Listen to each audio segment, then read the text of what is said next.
Andrew McGrath is the Essendon Deputy Vice Captain, and he's been good enough to give us a few minutes of his time live on Sports Day. Andrew, welcome. It's been a difficult week for the club, I imagine. How have you and the leadership group approached it? Hey, guys. Yeah, definitely. It's been an interesting week. Football can play funny tricks on your mind on weeks like this, and things always seem a hell of a lot worse than they are externally, and no doubt we've had a hard week internally. We've reviewed our game really hard and reviewed really our month of footy really hard and really honestly. And as a playing group, as a leadership group, we're extremely disappointed with where we're at right now. By no means is it all bad, but there's a lot of areas in our game right now that aren't stacking up and aren't good enough. And we can understand, we're extremely disappointed. We can understand how our fans are feeling as well, and are really looking forward to getting back out there and hopefully making amends come Monday. Andrew, thanks for coming on and facing Lloydie. I'll let you have a chat to him in just a sec, but can you just enunciate for us the things that we should be looking for this weekend? Yeah, we've spoken a lot about our discipline as a playing group and just not getting things done that are at an AFL standard. We talked a bit about our tackling, a bit about our work rate, which comes from the way we set the ground up. Things that we've been working on for a long period of time that we're just not getting done out there for one reason or another. And this week we've kind of, I guess, put a full stop on any acceptance on any of that and making that an expectation that if you can't do that, you can't play. So we're really determined to make amends. Who's driven it, Andy? Like, has it been coach, player even, or more so coaches or players? Truck's been really, really great this week, Lloydie. He was extremely passionate on Wednesday when we had our review, and it really came from the heart and hit quite a lot of us between the eyes, which I think we needed, and then followed by the players talking about their experiences and what was happening, and I guess led by Truck, but then pitched in by our leaders, by our playing group, and I guess by the end of it, it was a collective agreement on the things that just weren't good enough. So, Andy, it's a second shocker in 5 weeks. I'm talking as bad as it gets. The Geelong was just a horrible performance in round one, and then that one on the weekend was really, really poor. I believe you lack honesty as a group, and that's a strong thing to say about a team. You lack honesty as a midfield, and I just don't think as I said, it's a hard thing to turn around. So you just touched on things that aren't going to be accepted. What do you mean by that? Because I'd be interested I'm interested, and as a Bomber supporter, what isn't going to be tolerated that you have in the first 5 rounds? Because as I said, lacking honesty gets you nowhere, and that's what I feel your midfield in particular does lack as a group. Mm-hmm. Yeah, it's a fair question, Lloydie. And the conversations we've had from Wednesday to this afternoon have been as open as they have been at my time at the footy club, and we're really getting into the why and why things are happening out there. It's easy to see what's happening and comment on what we're doing wrong, but we're not trying to do the wrong thing. So it's figuring out why each individual isn't doing their role to the best of their ability. And then I think from a midfield point of view, a lot of our senior players are in there. So we need to stand up and take responsibility for what's going on out on the field. And we're taking it personally. Like myself, Darcy, Dylan Shield are all in there, which are senior leaders of our football club. And we need to stand up and lead by example and show the younger players what the Essendon way is. Can you tell us what happened at halftime? I mean, it was a scrap at halftime. They were playing pretty average and you guys were hanging in there.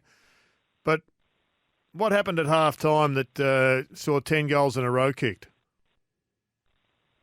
Yeah, if we knew exactly, Yep. It hopefully wouldn't have happened, Jared. But, yeah, these things happen in footy. On reflection, Fremantle's level didn't get dramatically better. We just got worse and didn't play to our level. I think we started playing quite safe and protected and just went away from the things that have hurt sides in the past that we've done. We were predictable. We weren't setting up properly around the ground, and a whole compilation of these things just added into their goals. And by the end of the third quarter, the game was well and truly over. And before we knew it, we were all in our own heads and just nowhere near where we needed to be. So every game plan, every match plan will only work if it's got work rate generating the energy required. So let's just accept that this week we're going to see 100%, 100% output as much as every player can give. What do we then expect to see from a strategy perspective? Because clearly the numbers tell us that you're not keeping the ball inside your forward line. You're not creating turnovers anywhere near enough to match it with what you did last year, let alone with the best this year. Yeah, definitely. I think that point comes down to the way we set the ground up and how disciplined we are to our individual role. I think at the moment we've got a few breakdowns in certain areas and we're trying to fix mistakes with more mistakes, and that's just a recipe for disaster at the moment. So we need to get back to complete role compliance and setting the ground up the way we want to and being a really disciplined group. Are you being overcoached to the point where players are playing like robots, or you're overthinking the game? You know, I've been there before, and I've looked at myself on Vision on Monday, and I'm embarrassed. I've been embarrassed, Andy, with some of my efforts. So we've all been there before, but at times I was paralysed in what I was wanting to do because of what I was being asked to do. So were you honest with the coaches as well about potentially freeing yourselves up a bit more or being overcoached at times? Yeah, I understand the point, Yeah. Lloydie, and completely get that. That's a part of our game. It's a very complex game, but our coaches have been completely transparent with us, and it's very two-way communication at our club at the moment. Like, coaches are open to our input. They're really open to knowing what we're thinking and feeling out there, and are open to our feedback and suggestions. So I don't feel like we're being overcoached at all. I think things can often get magnified when things aren't going very well, and things can easily be glossed over when you are going well. So there's obviously a lot of areas in our game that aren't going well, and it's probably easy to pinpoint certain things and I guess throw the blame at certain parts of our game and try and figure out why. But at the end of the day, we've just got to do our job out there, and the structure and game plan is a template, but then we actually have to play and compete and execute out there. Andrew McGrath is the Deputy Vice Captain of the Essendon Footy Club, joining us live on Sports Day. Andy, can I ask you, the defenders of your football club would say that right now you are a young, emerging, inexperienced team. You've just come off of playing the first final series for this club in a while. Do you walk into games feeling that you are young and or inexperienced compared to your oppositions? Not particularly. We're kind of sick of being labelled as a young, developing team.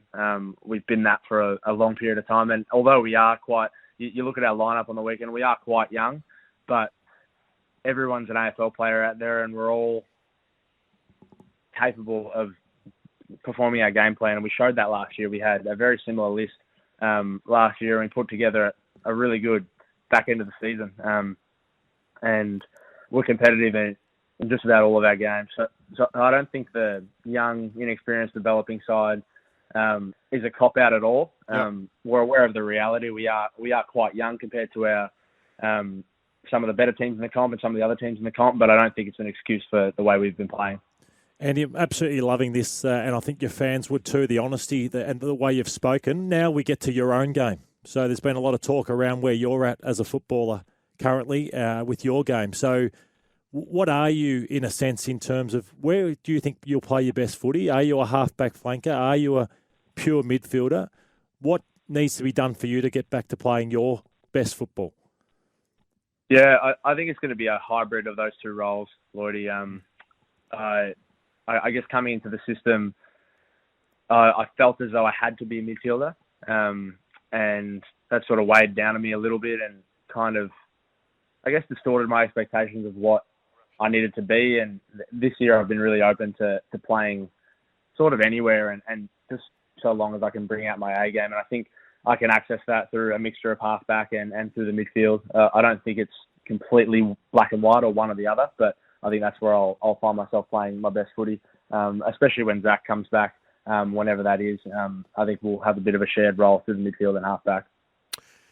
Andrew, you've been the best footy guest we've had all year. Appreciate your honesty. No I'm doubt. sure your candid approach will be I guess, admired by a lot of people listening, and we're just waiting to see what happens on Monday afternoon. All the best, mate, and appreciate your time. Thanks, guys. Looking forward to Monday.